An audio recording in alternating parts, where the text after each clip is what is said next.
वे ग्रैविक पर बैठे बैठे वहाँ से 7वीं पृथ्वी तक पूरे के पूरे सारे जीवों को उस अवधि ज्ञान का विषय बना लेते हैं।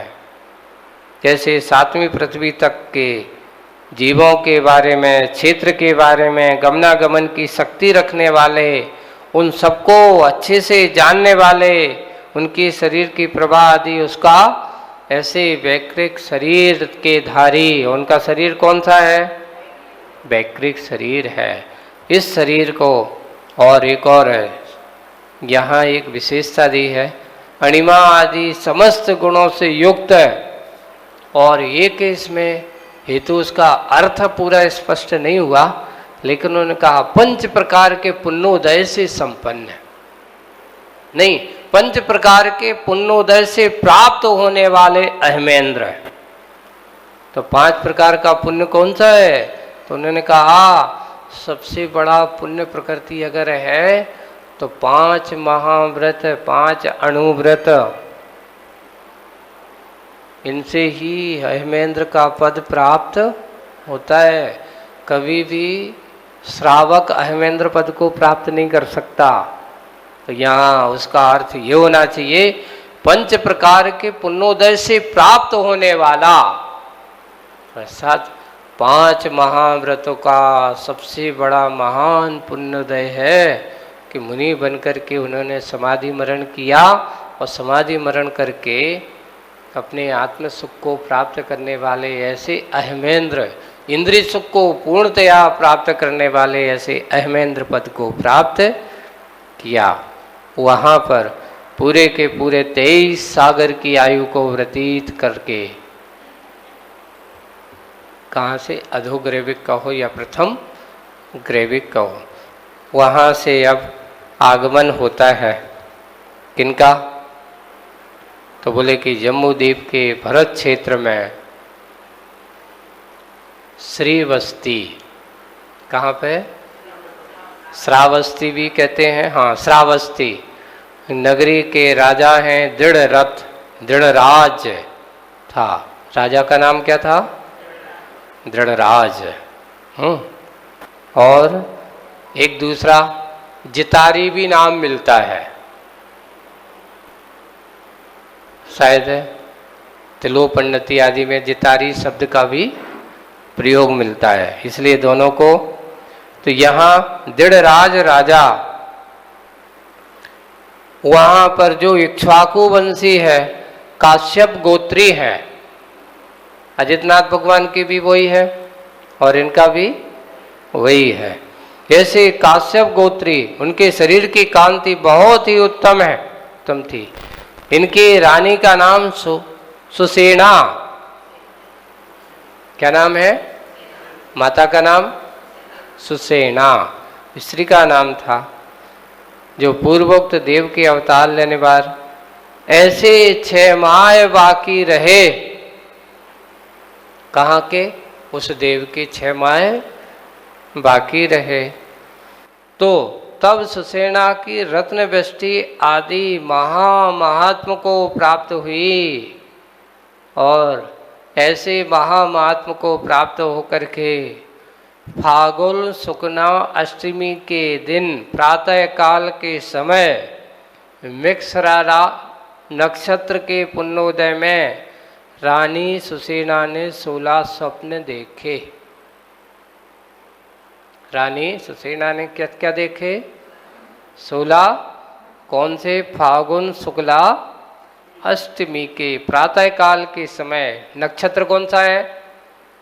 मिक्षरा, है ना? नक्षत्र के उदय में माता ने कितने स्वप्न देखे? 16 स्वप्न देखे। स्वप्नों को अपन वर्णन अच्छे से कर चुके हैं। तदनंतर स्वप्न को देख करके अंत में उन्होंने क्या देखा? सुमेरु पर्वत के शिखर के समान आकार वाला सुंदर लक्षणों से युक्त एक श्रेष्ठ हाथी मुख में प्रवेश कर रहा है। सुंदर हाथी उनके मुख पर प्रवेश कर रहा है। अपने पति को उन्होंने स्वप्न का फल सुनाया, है ना? और उनके पास अहमेंद्र स्वर्ग से जो स्वप्न को सुनकर के उन्होंने इसका फल दर्शन किया, और अहमेंद्र स्वर्ग से पूरे गर्भ में आए और 9 माह तक गर्भ में माता, जिनकी माता की सेवा कर रही हैं, और रत्न वृष्टि प्रतिदिन हो रही है। ऐसा नहीं कोई भी तीर्थंकर के यहाँ, ऐसे सभी तीर्थंकरों की 6 माह पूर्व से ही रत्न वृष्टि होती है और 9 माह तक गर्भकाल तक चलती रहती है। देवियाँ, अष्टकुमारियाँ, षटकुमारियाँ कहो इनके अनुसार, सभी देवियाँ, उनकी देवा परिचर्याएँ, देवकृत पूरी की पूरी व्यवस्थाएं लगी रहती हैं।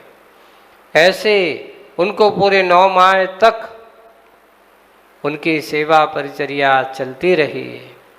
अभी हम लोग पिछली बार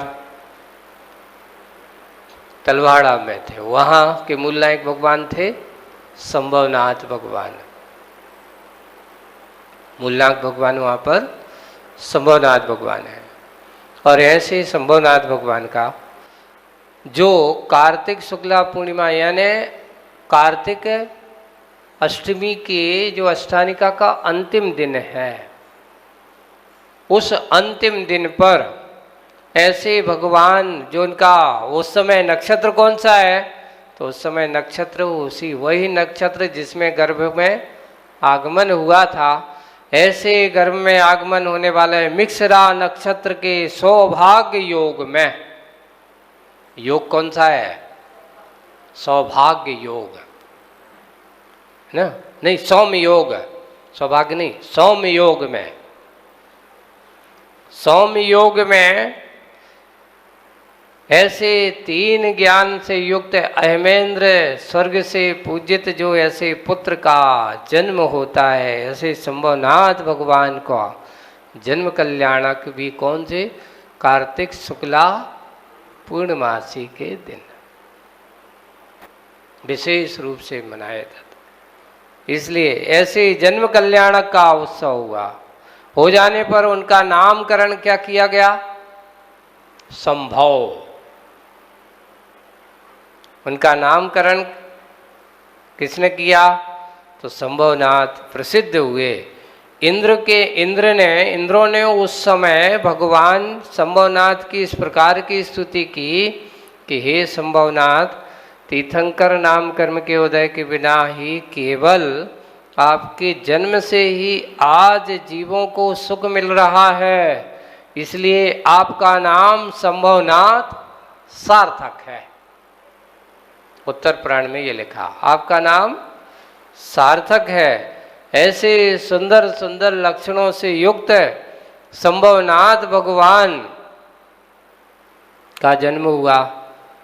अच्छे, जिनके शरीर में अच्छी लंबी लंबी भुजाएं हैं, नेत्र भ्रमर के समान, जिनके इसमें वर्णन लिखा है, उनकी चित्रण करते हैं। उनके नेत्र ऐसे लगे जैसे कोई भौरे के, ऐसे भौरे जैसी चमकती हुई आँखें, आम्र वृक्ष के समान जिनका शरीर बहुत सुंदर है, और जिनके स्यादवाद का निर्मल तेज कपिल आदि के मतों को तिरस्कृत करने वाले सुशोभित हैं। आपका निर्मल तेज अनेक तेज को तिरस्कृत करता हुआ सुशोभित हो रहा है। जिस प्रकार सब जीवों को आनंद को आह्लादित करने वाला ऐसा सुगंधित चंदन जगत का हित करता है, जैसे चंदन की खुशबू आते ही सबका मन कैसा हो जाता है, बहुत प्रशस्त हो जाता है।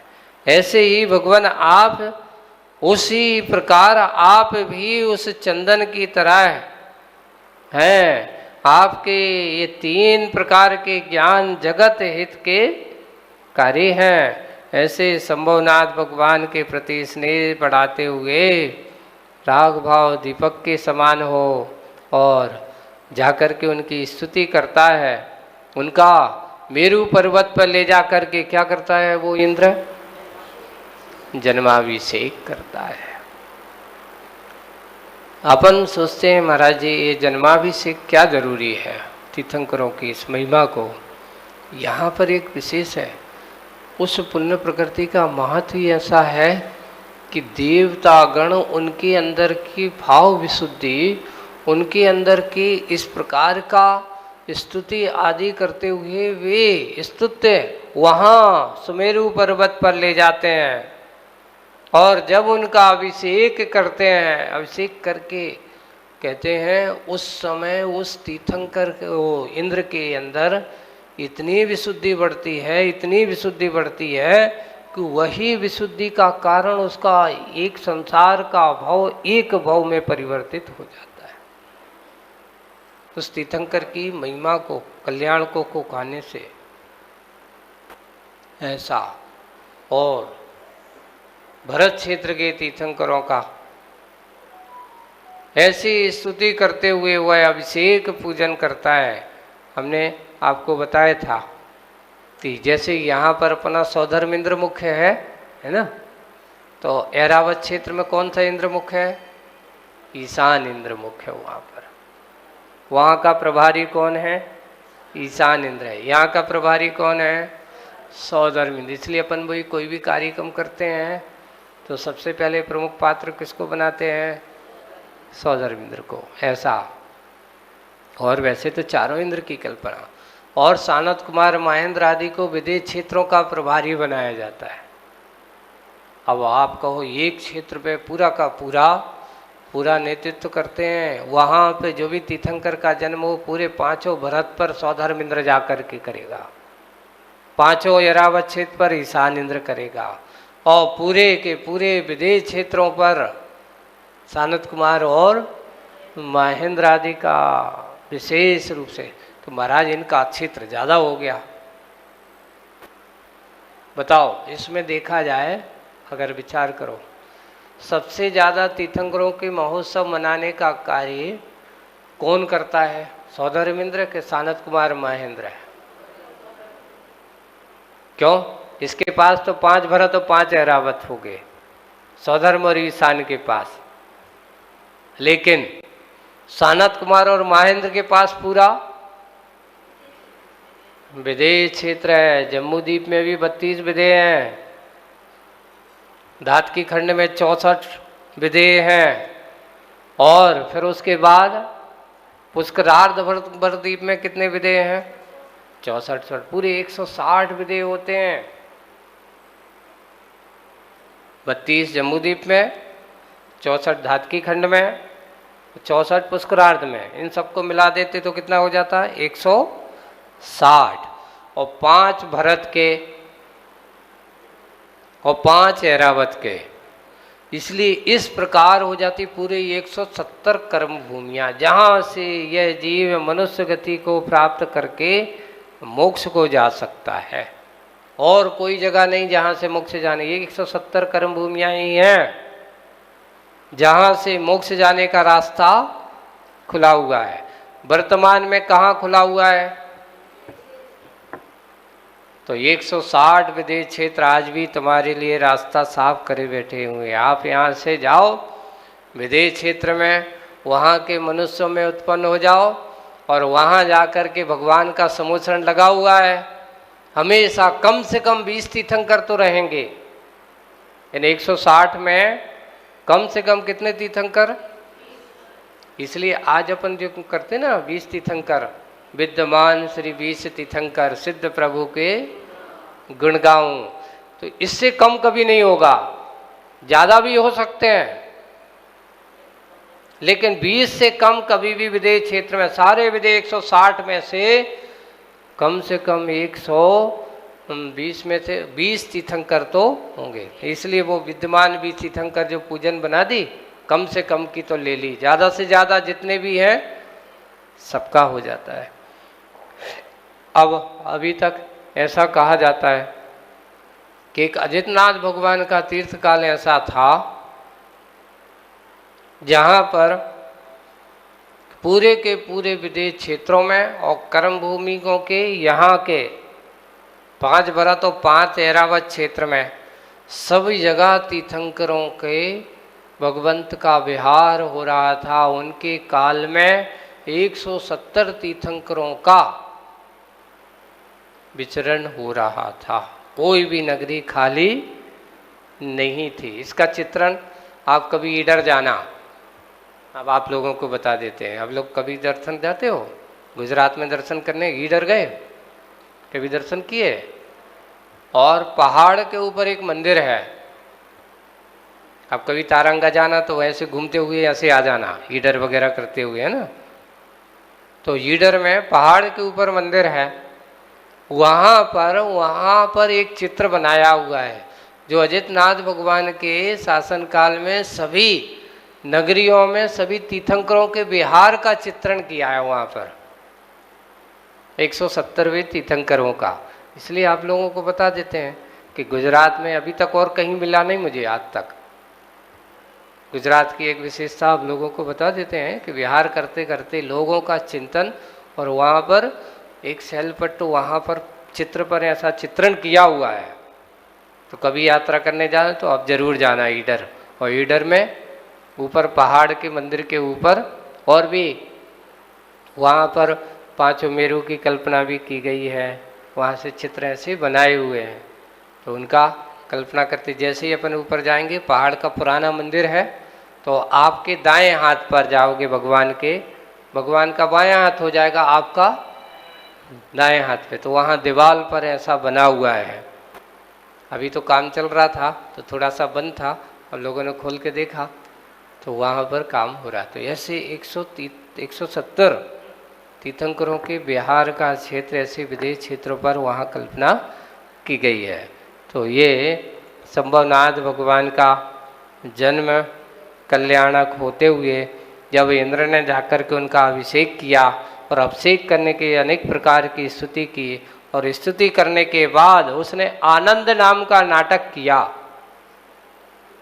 एक आनंद नाम का नाटक उनको प्रसन्न अभिषेक करने के बाद, और कहीं कहीं नाटक की होता है, कहीं कहीं कहते हैं उसने तांडव नृत्य किया। प्रतिष्ठा पाठ आदि में क्या लिखा कि भगवान के अभिषेक करने के बाद उसके अंदर इतनी खुशी होती है, इतना खुशी होती है कि वह तांडव नृत्य करता है, भगवान के रूप को देखते हैं। सहस्राक्षु उनकी आंखों को देख करके वह संतुष्ट नहीं होता, इसलिए वो 1008 नेत्रों का निर्माण करता है, उनको देखते हैं वे आनंद से। और वह स्वधर्म का अधिपति ऐसा अभिषेक करने के बाद ऐसे माता पिता के पास उनको सौंप करके चला जाता है। आगे की कथा कि अपन और बाद में करेंगे, आज बस इतना ही। बोलिए परम पूज्य आचार्य गुरुवर श्री विद्यासागर जी।